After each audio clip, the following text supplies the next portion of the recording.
आयो मी चाललोय मंडळात, पोरं वाट बघायला लागले. आता रातचं कशाला चाललायस?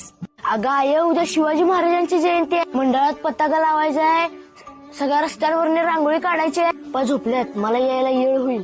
तुला त्यासनी काय सांगायचं ते सांग, मी तर चाललो. आयो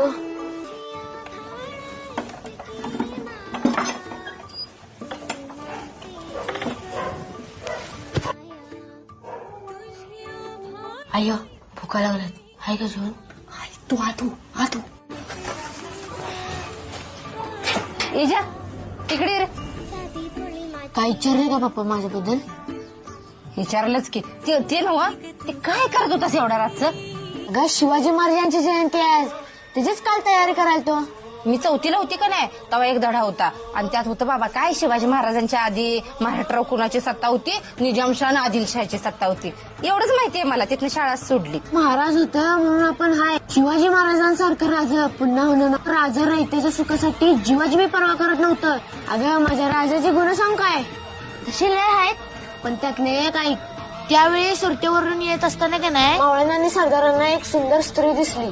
त्यांना वाटलं तिला महाराजांच्या पुढे नेलं तर राजा खुश होतील. पण तुला माहिती का राजा तिला बघून काय म्हणले असतील?